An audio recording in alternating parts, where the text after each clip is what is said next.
This is Nursing Uncensored. I'm your host, Adrianne Benton, and I invite you to listen in on conversations I've had with real nurses about the crazy and wonderful lives we lead. This podcast is meant to create laughter in addition to serious discussion, and nothing is off limits. We're always honest, but we're not always safe for work. Please listen responsibly.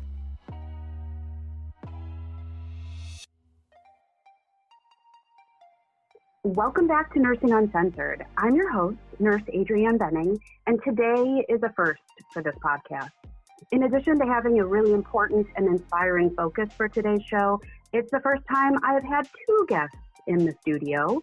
First, I'd like to welcome Rebecca Love, VP of Customer Strategy and Success with OptimizeRx, and president of the, I love this name, make sure I'm saying it right, SONSIEL, the Society of Nurse Scientists and Innovators, Entrepreneurs and Leaders.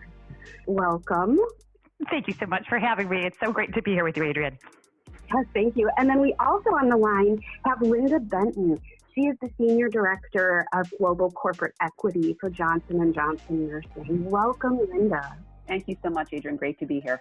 Yes, wonderful. So we have a really great topic today. This is something that the title of the show is going to give it away, but I want to talk about the Nurse Hackathon, and specifically this year, the virtual Nurse Hackathon.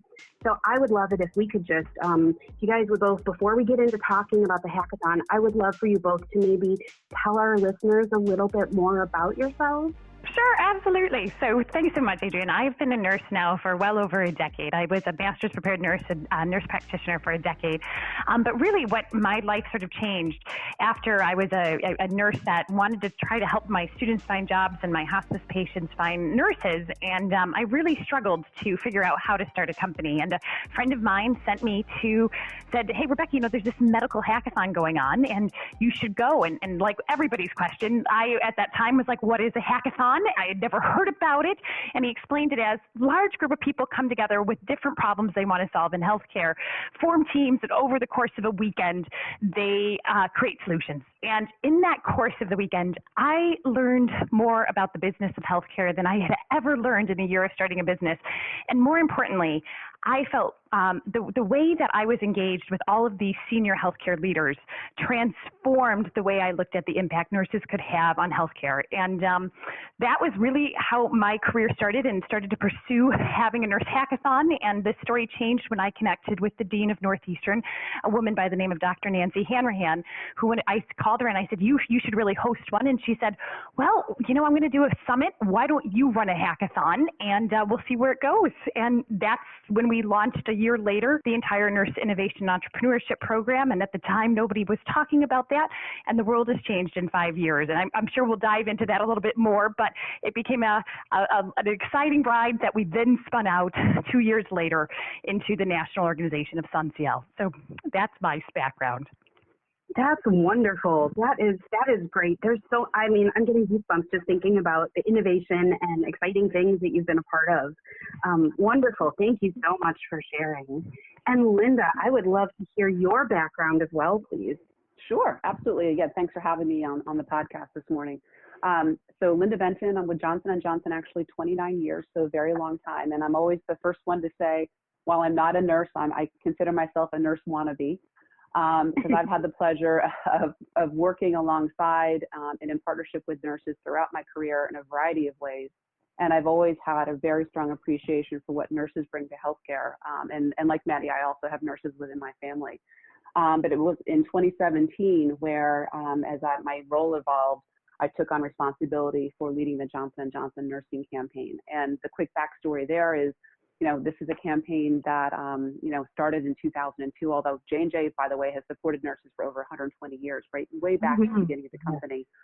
But the campaign in 2002 was about shining a spotlight on the nursing profession because of the nursing shortage that was predicted to happen by 2020 that was going to leave this country short of 500,000 nurses. So in 2002, J&J stepped in very specifically to shine a spotlight on the profession of nursing, to really encourage people to join the profession and rediscover all the benefits of nursing and how important it is to healthcare. In 2017, when I stepped into the role, Adrianne, that's when I was asked to take a fresh look to say, a lot has changed in healthcare over the last 15 years or so. And when you think about J&J and our long-term commitment to supporting the nursing profession and advocating for them, are we still focused in the right area? And so in 2017, my team took a step back to really do extensive market research internally, externally. We did desk side research. And what we really found at that time was that while, there's always going to be a nursing shortage in some place across the country, we have to be sensitive to that. We felt that there were bigger issues out there and bigger opportunities for J&J to step in and put our support behind the profession. And what we really saw at that point in time was that with the 4 million nurses across the U.S.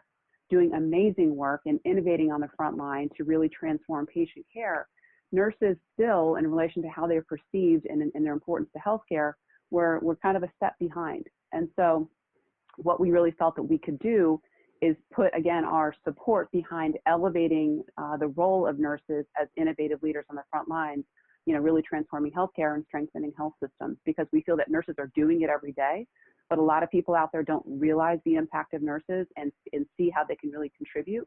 And so we want to make sure that people are really seeing nurses for the powerful individuals, smart, resourceful, intelligent, innovative, always looking to find new solutions and treat patients with the utmost of care. We want people to really see the true value that nurses bring.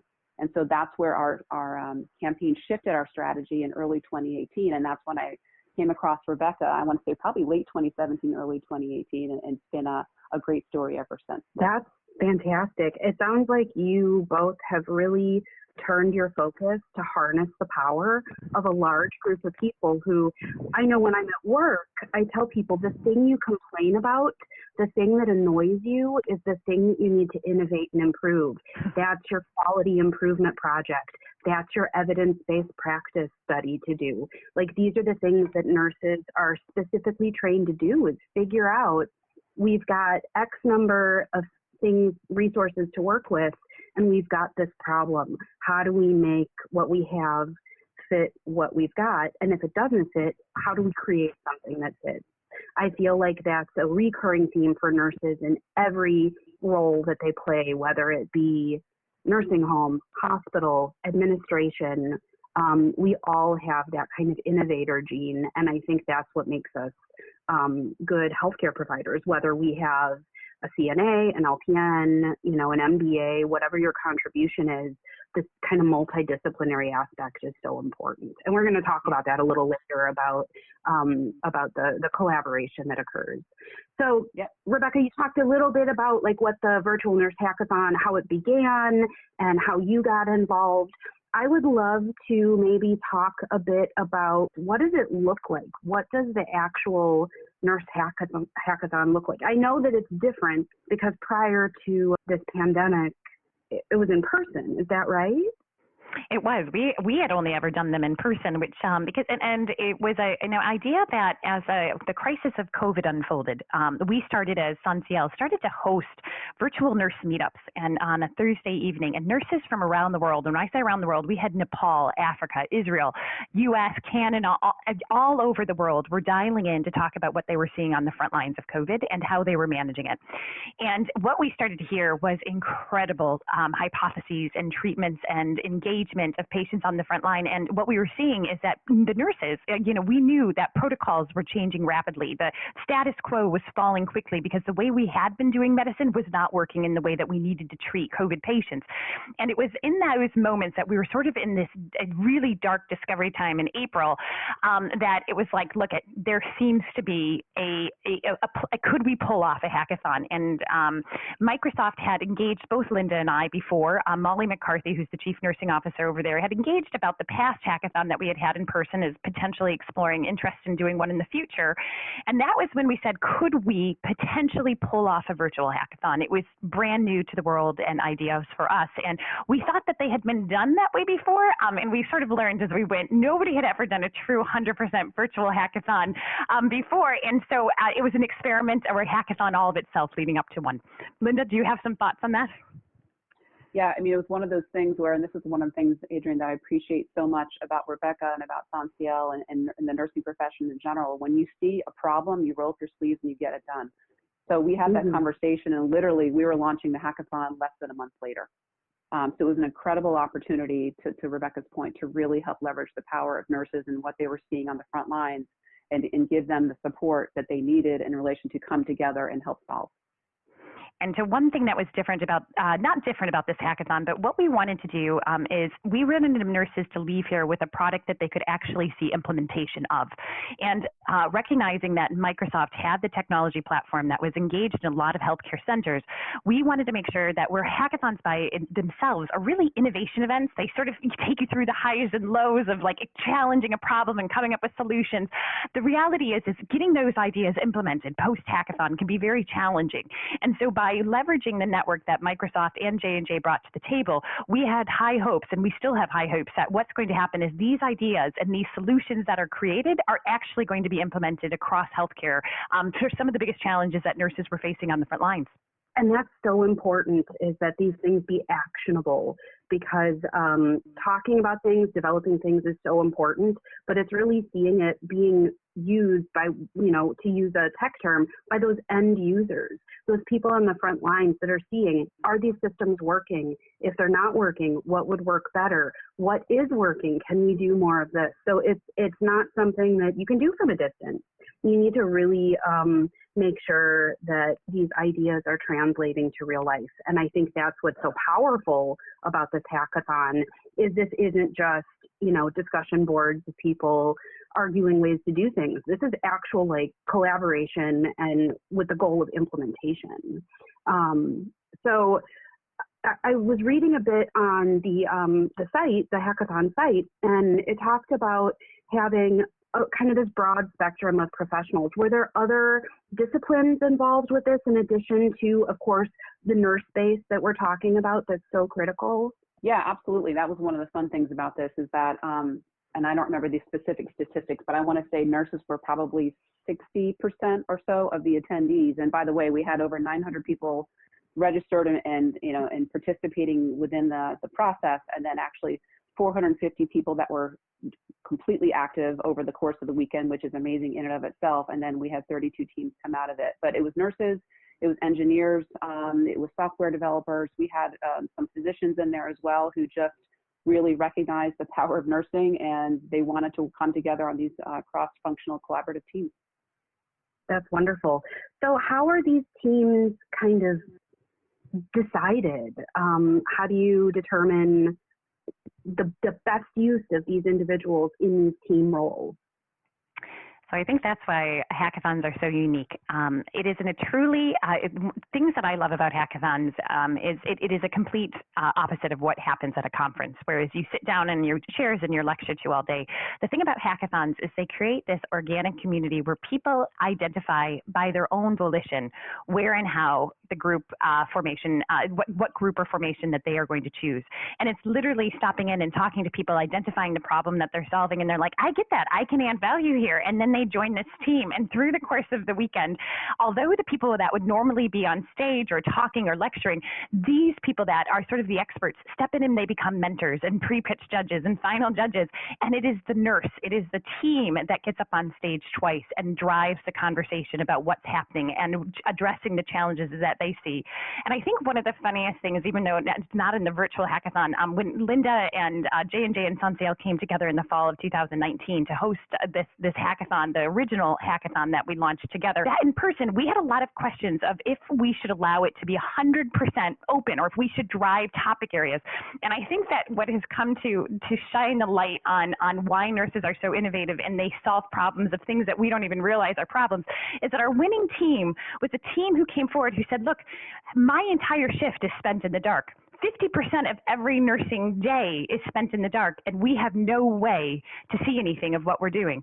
And they came out with an idea, that winning team came out to be a team called Night Vision, and they just developed a simple magnetic light that nurses could use to turn on the light. And it was like, oh my gosh, this is the kind of stuff that we don't see, except that the bedside nurses can do. So you can actually literally, we just need to turn on the light, and nurses are going to identify all of these gaps that we've missed for decades. Yeah, and that team is prototyping and actively researching it, right, Rebecca? Yeah, they have actually prototyped in 6 months' time. They launched their website, they've sourced their product, and they're taking it to market, which is just incredible, just an incredible turnaround time from anything post-hackathon that we've seen. Yeah, and it speaks loudly to not only the passion of the people involved, but the process, that you're not just brainstorming and leaving it be, that you're actually creating a path for these solutions to be put into place. And that is really fantastic. And that is different. I love conferences. I love hearing new ideas. But sometimes the best parts of those conferences are when you're sitting around having dinner or after the talks with the people that are in the audience that have all of these ideas that were stimulated by hearing someone else speak about the issue. So I've experienced that firsthand. And this hackathon, I think, like you're saying, takes it to that next level of implementation. And that's so vital. So what are some topics that the two of you saw during the course of this hackathon, the virtual hackathon that you did? Rebecca, would you like to talk a little about that? Yeah, so this one, because it was virtual and we knew that we were doing tech solutions, we actually picked 5 areas of just general wide ones: remote monitoring, both within the hospital and at the home, patient handoff transfers, emotional and mental support, and then data and analytics kind of were sort of the areas. And Lynda, you might want to dive into some of them because she was actually a finalist judge in one of the areas. But what do you think? Yeah, it was just, again, I'm always in awe when I was able to sit back and just kind of listen to everybody to hear, where people were coming at these challenges from different perspectives and some just great concepts. So, one that really struck a chord for me was in the remote patient monitoring in the acute setting category, and it was called Here Now. And we've heard all these stories. If you are, even just a general consumer, you hear these stories out in the public since COVID has begun about patients feeling so isolated, whether it's a COVID patient who obviously has to be isolated, or it's a patient somewhere else in the hospital or in the acute care setting that maybe not be COVID positive, but because of COVID has to be isolated. And so these patients in many cases feel very much alone at a time when it's scary, and they may not, they typically would have access to family and friends to visit or to speak with. And so this concept of Here Now, what it was is basically using technology to enable family and friends to record short messages that could be at will, played for patients, so they would always feel more connected to the people that they're connected to, that care about them. Whether it's something that the nurse could activate when he or she came in to, do the vitals in the patient and provide the care, or whether it was something that could play kind of on a recurring loop. I just thought that was so tremendous because that was such a huge issue that I kept hearing over and over as COVID began, that I just thought could have such usability, not only in the case of COVID-19, but also if you think about how patients are isolated in, long-term care facilities, for example, as well.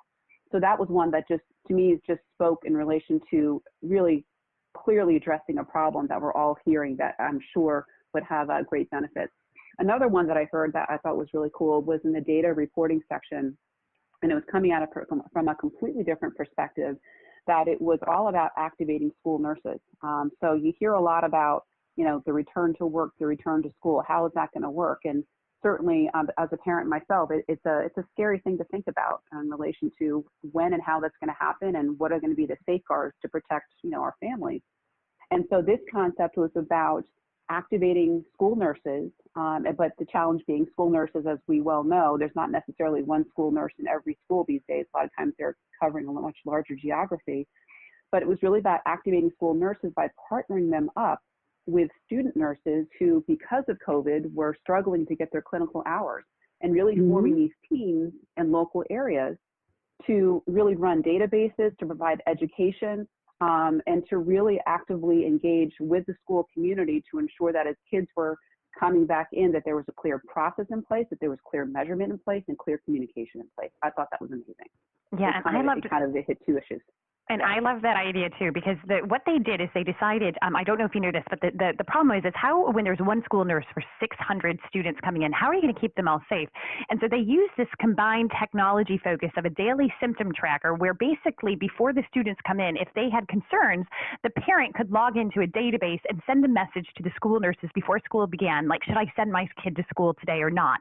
Being able to activate this kind of process in place so that you could have, it's a sort of a self-reporting kind the system in addition to having the nurses on the front line. So it's really amazing how they were doing and thinking about this, because the idea of if everybody's going to go back to work, that can't happen until everybody goes back to school. And it was just incredible how they brought this life together. And I think what is, as to Lynda's point, is that you have these people come in and you realize you think that you have an idea of what kind of problems are going to be solved and what kind of solutions. And it always blows your mind to sit there and go, oh my gosh, I never even thought about that. Like, wow, how did they get there? How did that is so brilliant. And what is also interesting, and I'm sure you get this, Adrianne, being on the front line, is the solutions that nurses come up with can become so simply brilliant. They're simple solutions to complex problems, because that's what we do as nurses. We take really complicated life and death and disease state scenarios, and we have to make it easy and applicable to people on a wide variety of levels so that they can solve these problems. And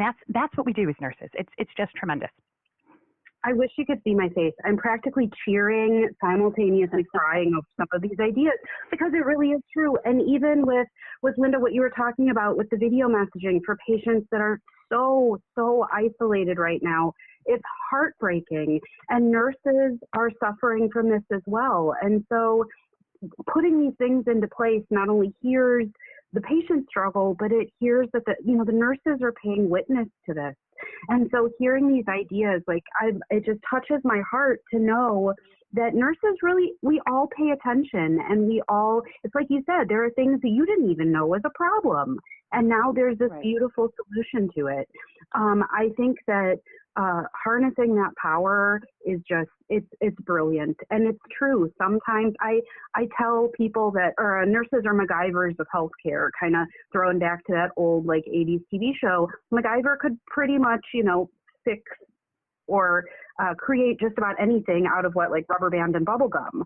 So I love that spirit of taking something that doesn't seem to have a solution and finding out from people who have ideas. So I think that this is beautiful. I really do. On a practical level, this is great, but on an inspirational level, all these ideas of my own practice that are kind of churning around in my head, maybe I should try this, maybe my hospital could do this. And I'm guessing that's the same spirit that you're feeling within these groups. So Lynda, you said you were a judge. Will you talk a little bit about how people's ideas flow through this hackathon and what judging occurs and what does that all mean? Yeah, it was really interesting to see how it all flowed. I mean, the way that the whole hackathon works, let me just kind of explain the flow first, then we can get to the judging part, is on Friday night, we kicked off with an opening session where we just talked about the agenda for the weekend, how things are going to work, where to go in Microsoft Teams to basically find your people and build your teams and start the work.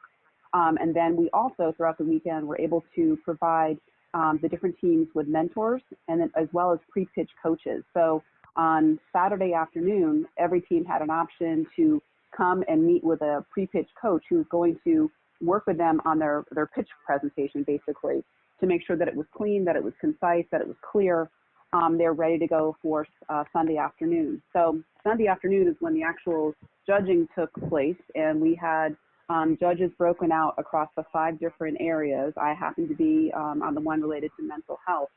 And it was really where the teams had, I believe it was 2 minutes to pitch their idea. So they had to be really clear, really concise, using PowerPoint slides and taking turns of presenting.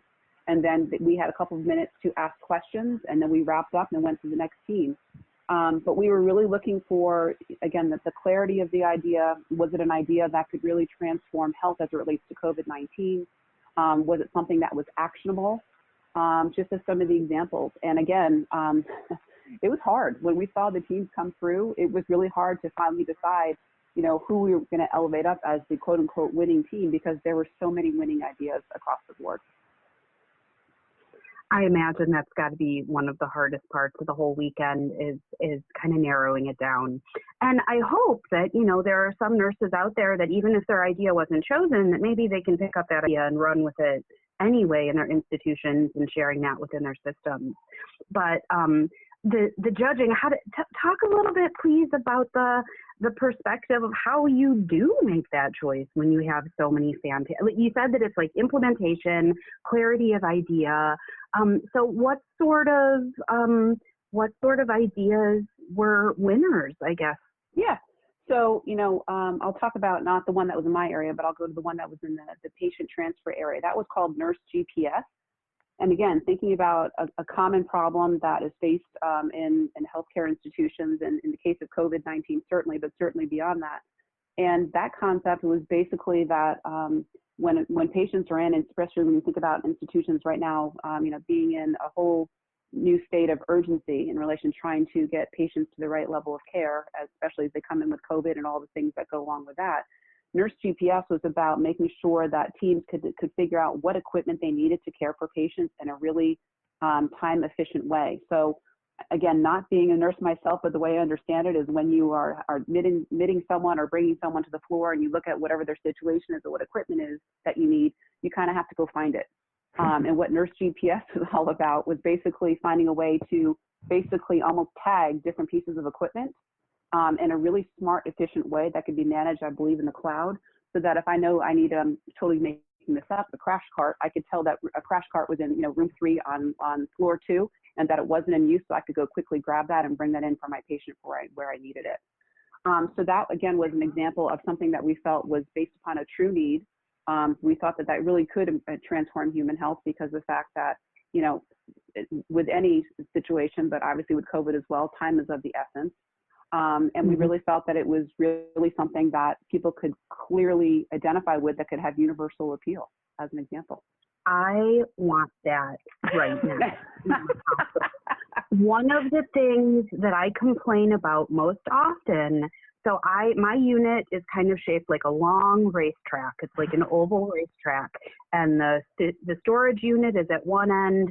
And if you're on the opposite end of the unit and you need to find an IV pump channel, a feeding tube pump, a slide board to transfer a patient, a piece of suction heads that screw into the walls so that you can actually have all of these things. I'm convinced, miles a shift, days of my life looking for things when instead I could be checking in on that patient who is having pain to see if their pain medication is helping, going to that patient who maybe is isolated and talking to them. All of these things really do get down to the flow of your shift and how good the care you're able to provide is. So something like that, I would love to figure out how to get that at my place, because that idea is so ground level and so practical that I know that people that even friends and family who understand my job, they have no idea how frustrating this is and how much time it wastes. So proof that this event is having massive impact, because I'm sure that there are nurses listening to this now going, yes, call my boss. Yes, what's up? So that's wonderful. And that, so then you look at these ideas and how implementable they are. So then when you kind of wrap this event up, and maybe because I'm so excited and listening to so many things, I missed it. But if you'd mention a little bit about how you send them out back into the world with like the action steps, tools to make these ideas reality. I think that, and I think that, so historically hackathons don't. They usually just end at the Sunday after the event, and you're saying good luck and go out in the world. And one thing that we did differently here, because of the serious nature of COVID and recognizing even going into this event that there were going to be some really great solutions created, what we did is we put together a 3-month follow-up program, which was in a sense just a mini mentorship, 3 months, where SONSIEL is taking 3 of the 6 courses and Microsoft is taking 3 of the 6 courses, so 2 courses a month that are going to be giving mentorship to these organizations so that they can keep forming as a team. Business skill sets, technology support, and then Johnson & Johnson giving them access to all of the resources online and webinars that JLab has created so that we can try to help facilitate sort of some of these ideas going further into the world. And Lynda, anything else that we should be talking about there? No, I think that's good. I think, again, to your point, because we have people coming out of these hackathons, and usually it's like, okay, good luck. And we really were trying to not hold their hands, because we can't do the work for them, but provide them the supportive resources so that they would have people to at least to kind of ask questions of and kind of keep the idea, and so that, things don't die in the vine. which is great. And with this spirit of the way nurses operate, this stuff is contagious anyway, because my loud mouth is going to work and telling everybody about all these ideas, and taking these to like my shared governance meetings and things like that. So I think there's a contagion, a positive contagion, to use a very negative word in this, and that like even me sitting here in my home office, I want to like email my advanced practice nurse practitioners right now and be like, listen to this crazy idea. That's not crazy. That's actually great. So I think that it's wonderful that you have kind of initiated this like mentorship program, because I think some of us just, we know what we want to do. We just maybe don't know who the person is that we need to like clear the idea or like get some feedback. And so having that kind of mentorship, I imagine would be incredibly helpful, especially to someone like me who is early in my career. I've been a nurse just under 4 years. I'm actually 1 month shy of my 4-year anniversary. But I think that even new nurses are like, what can I do? How do I do this? And that's what we were hearing, and why we decided to do the hackathon or see if they would do it, is that based on those phone calls, we had so many nurses coming up with great ideas, and I was like, and then we were saying, so what's happening next? And they're like, well, nobody hears us. They're telling us not, that's really nice, but stay in your lane, or, there's nowhere to go. And I went and told all these people, but there was nobody that would listen to me. And that was the things that we hear constantly from nurses at the bedside. I have all these great ideas, but I can't get anybody to listen to me. And they come to a hackathon and suddenly everybody is listening to them, and it's so empowering, and they're like, oh my gosh, this is amazing. And what also happens is the people on the other side, like the Lyndas and the J&Js and the Microsoft, are going, oh my gosh, here's the people that we've been looking for to talk about this stuff. And one of the things that I think you should know, Adrianne, that why, to me, what J&J's support has been in this movement is that they have started to document this legacy of nurse innovation and the impact that we've made to healthcare in a way that nobody ever has. And there's a story that Lynda tells when she goes to, I don't know if you've watched their Nurses Change live videos, but when she tells this story, and you jump in here, Lynda, about when they decided that they were going to look for the impact of nurse innovators, what you had to do as a company to go and find this. And Lynda, will you share that with Adrianne? Sure, absolutely. Yeah, it was an interesting time because, like I said, back at that time in late 2017, early 2018, we knew that there were incredible nurse innovations and nurse innovators out there that were doing incredible work on the front line. The thing is, you could go back and you could see the stories on Florence Nightingale and other nurse leaders throughout time, but more recently, it was much more challenging to find the more up-to-date stories of what nurses were doing on the front lines today. So, Adrianne, we actually had to hire someone through our agency who was really experienced in kind of really diving deeply into the web to find these stories. So we knew they were out there, but we couldn't find them. And the thing that was so cool to me, that I was so excited about as COVID-19 came about, not that I was excited about COVID-19, obviously, but as COVID-19 was coming out and I saw the stories of nurses on the front lines leading innovation, I was like, it's there. And this time, actually just recently, 2 weeks ago, we did a new video that just kind of captures just some quick stories of nurses on the front lines of COVID-19 and how they are innovating. And it just has come so far in the last 2 years in terms of nurse-led innovation being much more front and center, because it was easy for us to find this time. So just thrilled to see that happening. And Adrianne, I think the power of that is that suddenly there is a change in our profession and in the ability for us to make an impact. And that to me is what these hackathons are about, is making those stories again. It's making and giving the nurses those opportunities so that they get on the stage and one day they will be the history, the legacy of this profession. They're going to be the next Florence Nightingale. They're going to be, at the forefront of transforming not only our world in healthcare, but even all these other social initiatives and movements that they're involved in. And there's finally a place for them to find each other and experience it and now capture it. And that's what I think is just exciting in a way about nursing, that when I started my career, that I struggled with, that I personally struggled to say, where and how do we measure our impact as a profession when it seems like anytime you tried to make that impact, you were restrained in doing so because you had a job to do, and it fell outside of that. And the world in which Florence Nightingale lived was medicine, nursing never existed, right? She had to challenge medicine and the status quo to invent nursing. And that's what we do now, is nurses keep improving medicine, and they need to be given that avenue to keep driving medicine and healthcare to achieve better outcomes for patients and for everybody. And that's why it's so exciting. What Lynda did in that moment, and showing in 2 years' time, we went from deep web search to, okay, look at this. It's really exciting. Adrianne, if you've got listeners who are really interested in this whole topic, I highly also recommend that they check out SONSIEL, which is the organization that Rebecca leads at sonsiel.org. And what I can tell you is as we've done these hackathons, we've done other things like quickfire challenges, people talk about finding their people. Because if you're a nurse innovator who maybe feels like wherever you're working that your ideas aren't being heard and you're looking for a supportive environment, you will find it if you join SONSIEL.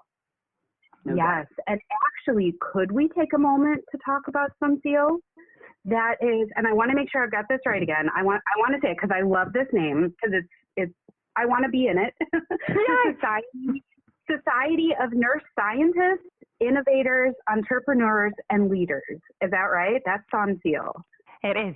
It is SONSIEL, and it was about the reason that it came together was after transitioning out from my last role at Northeastern and going into the world. I realized 6 months later I missed all those incredible stories and women and men that I had met that had been on the edge of nursing, that felt like they saw the world of nursing differently, and they didn't fit into that traditional track of what was going on. And they had, it was like the Molly McCarthys of the world and the Shauna Butlers, who are nurses that have walked different stories, and Nancy Nagers and Nancy Alberts and Marion Leary's, who saw that the world in which they lived in nursing could be shifted with enough effort, but it was through a different track.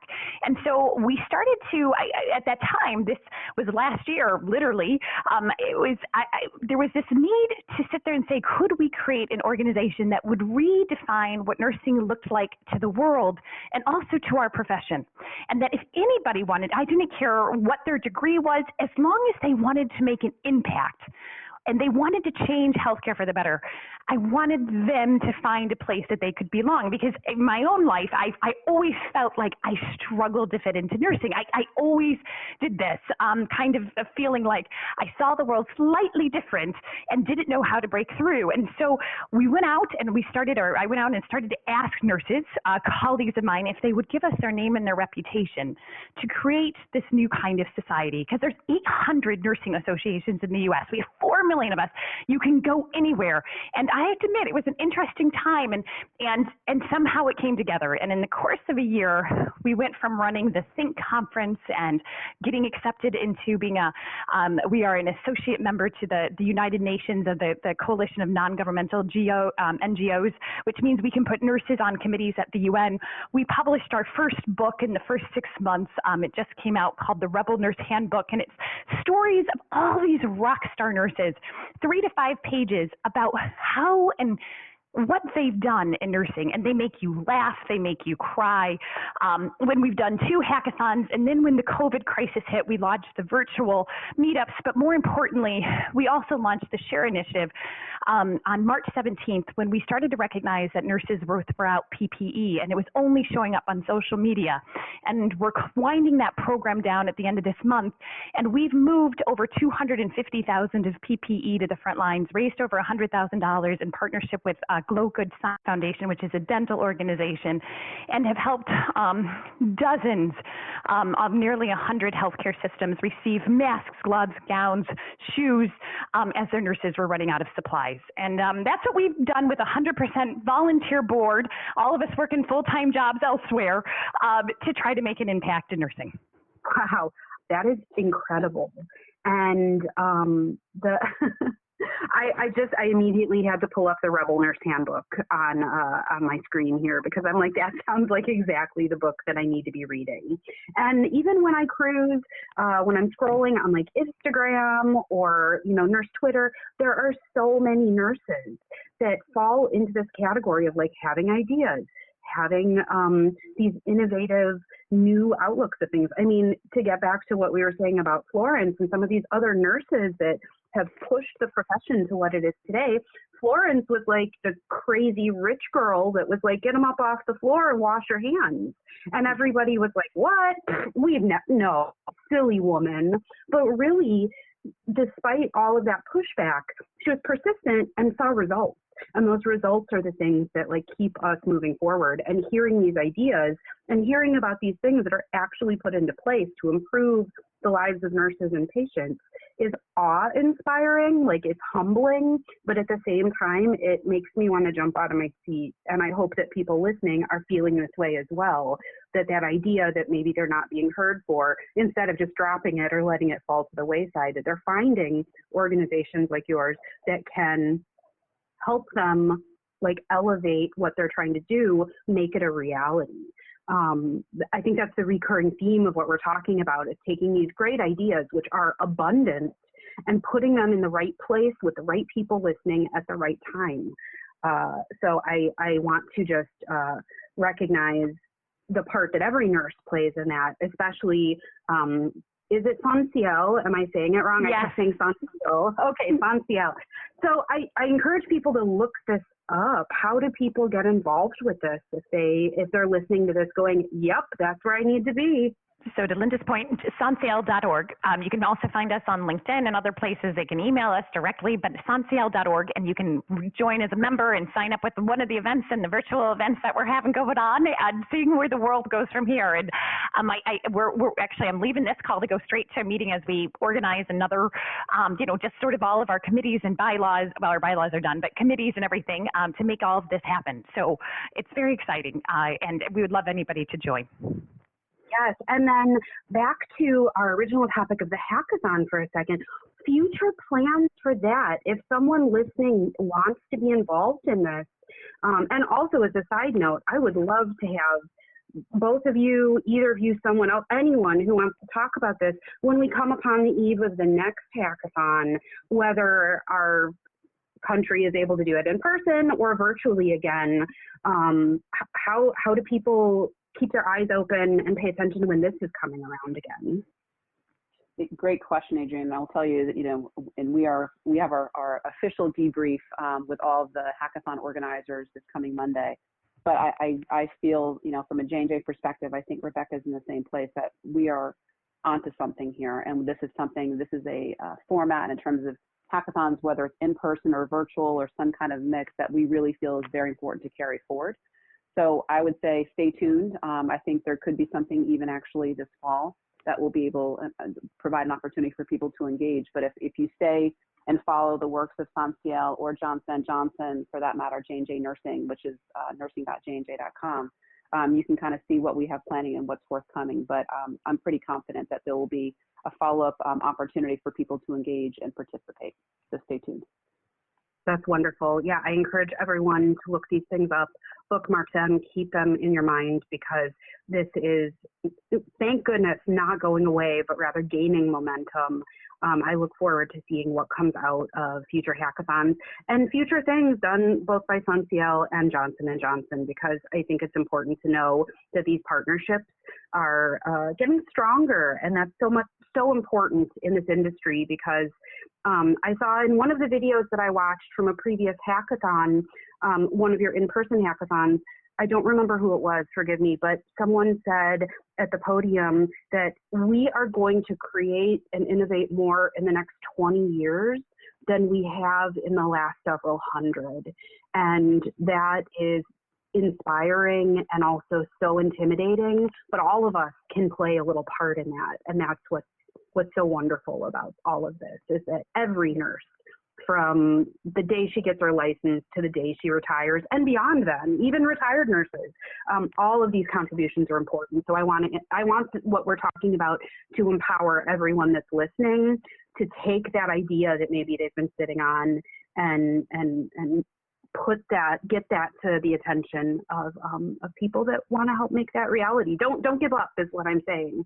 Right. I'll include all the resources and links that we've talked about in the show notes. so that people can find those very easily. But if there's anything else you would like to say or share, you both have the floor.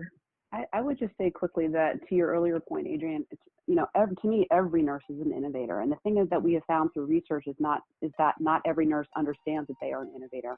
But just the way they naturally do their day-to-day roles, people are innovating on the front lines every single day. So do not discount your contributions to healthcare, because who knows where the next big idea is going to come from, but my money's on a nurse.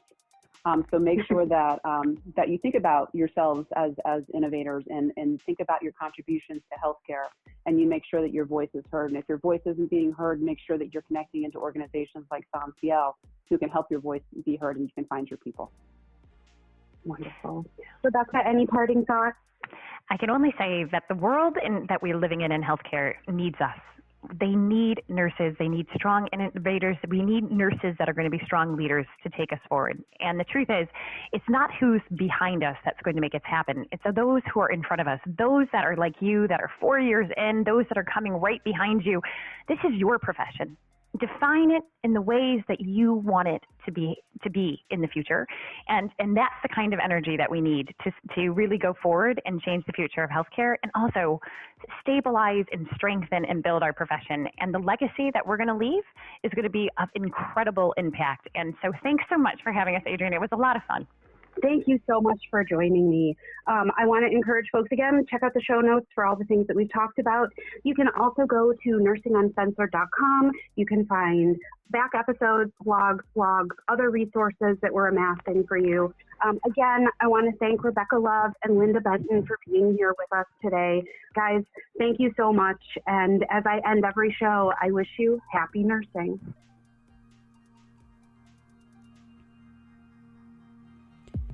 Here at Nursing Uncensored, we may be, well, uncensored, but we're not unfiltered.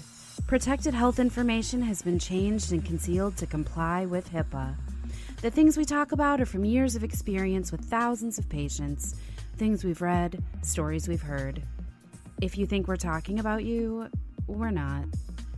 Also, we're real nurses here to provide helpful and accurate information. But don't take anything we say as fact without doing your own research. Refer to your state's Board of Nursing, Practice Acts, and your institution's policies and procedures if you have questions about your practice. Lastly, our very strong opinions are ours alone and do not reflect those of our employers, educational, or professional institutions. Thanks for listening, and happy nursing, folks.